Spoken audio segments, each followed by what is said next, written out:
For countless generations, I have sustained life. I have gathered the rain, stored the waters, sheltered the salmon of knowledge, the mountain hare, the freshwater pearl mussel and the curlew, shaped the peoples of the sperns. I am not merely land. I am not merely property. I am not a resource to be consumed. I am a living entity. Every day at the Public Inquiry, people speak about the sperns, consultants speak, barristers speak, experts speak, campaigners speak, government departments speak, but the mountains themselves never get to speak. Perhaps this is one way of letting them have a voice. So on to today's events. Topic-wise, we're still firmly in the territory of blasting, radon, norm, public health and EMF. Now, for those who for some extraordinary reason may be completely unfamiliar with these terms, and why on earth would you be unless you were forced to become acquainted with them because of the prospect of a toxic gold mine opening on your doorstep? Here's a quick guide. Blasting. Whether blasting could release dust, contaminants, or affect groundwater, not much explanation needed there. Most of us are already rather more familiar with blasting than we'd ever have wished, given our post-conflict history. Radon, the naturally occurring radioactive gas that can be released from certain rocks and soils. Again, radon isn't exactly a new concept around here. In fact, most new houses in Tyrone have to be fitted with radon barriers because of the naturally high levels found in parts of the country. Norm, naturally occurring radioactive material. In other words, the radioactive minerals that are naturally present within the rock itself, and whether mining, processing, waste rock or tailings could concentrate or expose them. Now, this one was completely new to me. I suspect it will be to most people as well. It's one of those terms that sounds like it should describe something perfectly ordinary, normal even, but in reality it's anything but. And then, of course, we come to public health. The potential health implications arising from all of the above, including air quality, dust, water contamination and radiation exposure.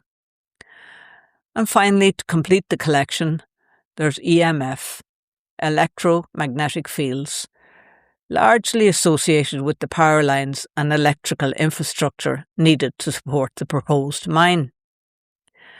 Mix all of those ingredients together, and lo and behold, you have the menu for our final day before the inquiry broke for its summer recess. It certainly felt like a bit like the last day at school, as we filed out of the hearing room that afternoon. Except, somehow, discussions around such topics as these added a slightly sobering overtone to any sense of relief. Of particular note today was the number of expert witnesses representing Save Our Sperns.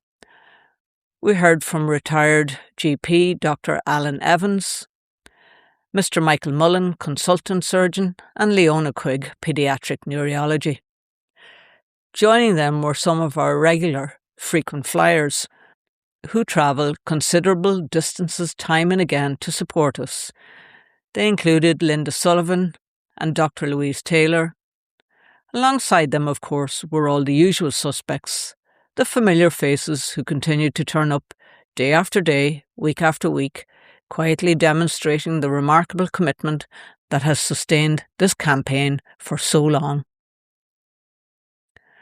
Have I mentioned before that we do love a good acronym at the Public Inquiry? In fact, we love them so much that after a while it becomes something of a mystery what anyone is actually talking about. But that's all right, so long as you nod knowingly and give the impression you understand perfectly. Today's prize acronym has to go to ICNIRP, ICNIRP. Everyone in the room appeared to know exactly what it meant, everyone that is except me. Not to keep you in suspense, it stands for the International Commission on Non-Ionizing Radiation Protection. What a mouthful. ICNIRP is an independent scientific body that publishes internationally recognised guidelines on safe exposure limits for non-ionizing radiation. That is, electromagnetic fields, EMFs, produced by things such as high voltage power lines, electricity substations, mobile phone masts, Wi-Fi, etc. The guidelines are designed to protect against established health effects such as tissue heating and nerve stimulation caused by strong electromagnetic fields. So have you got all of that now?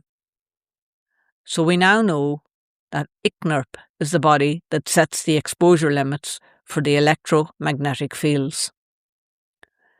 And as you might imagine, the applicant argues that its infrastructure complies with ICNIRP, effectively saying the predicted EMF levels fall within the internationally accepted safety guidelines. Interestingly, Derry and Strabane Environmental Health did not have any concerns, saying that the proposed development complies with the guidelines. But whether those guidelines are sufficiently precautionary is a separate question, and Fidelma O'Kane was very quick to point out that reliance on guidelines is highly selective and offers no regulatory protection over a multi-decade timeline. That the EIA, another acronym, Environmental Impact Statement, relies on computer simulation, and that third parties would have liked to have seen a worst-case scenario rather than smoothed out averages, and that the studies are about adults and are not suitable for developing children. Dr. Evans explained how there had been a twofold increase in childhood leukemia, and that it is still a risk, even though it falls within the guidelines. Dr. Cromie, speaking on behalf of Public Health, said that they do accept the guidelines as being adequate to protect public health. Orbison, counsel for NIE, said that there wasn't any evidence that the existing 1,100 power lines that crisscross the AONB have had any impact, and that there would be no impact from our power line, which are 33 kilovolts. Later on, another third party wondered how many of the lines that were crisscrossing the AONB were 33 kilovolts, which I think carries a huge power supply.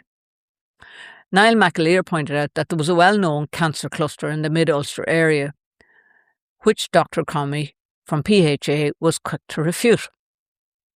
Commissioner McCreary then went on to ask a series of questions to Elvin, barrister for DFI, as to who is responsible for considering arsenic and lead within the application. DFI did not know. Followed by another question: who was responsible for radiology?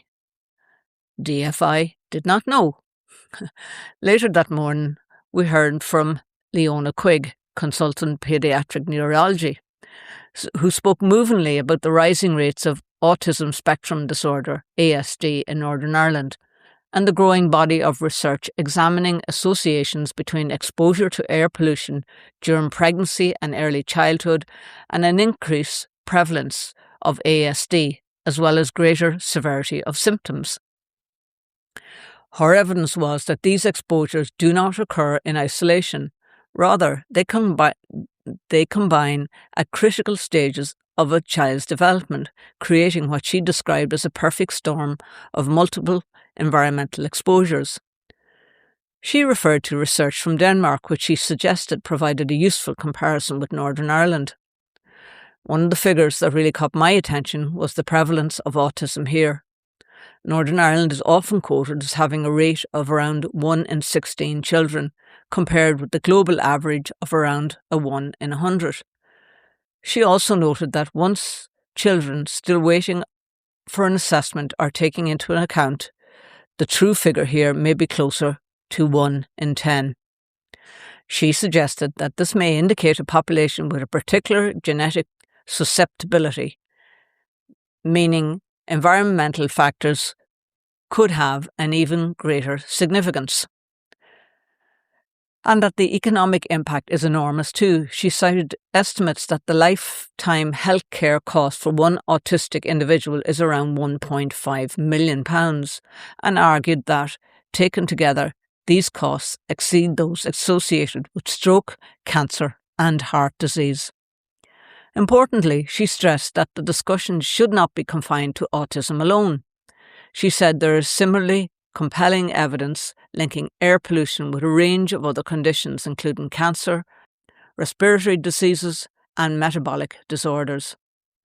Her closing message was simple but powerful. We are already in the midst of a childhood crisis. So would a development like this improve the situation or make it worse? In her view, the evidence needed to help answer that question already exists, and it is the evidence we should be paying attention to. And I'm going to leave it here for this evening because we've only managed to make it as far as 11:30 this morning. I'll pick it up again on Saturday evening when I'll finish today's proceedings and round up the week with an end-of-week review. Thanks very much for listening, and we'll see you all again soon.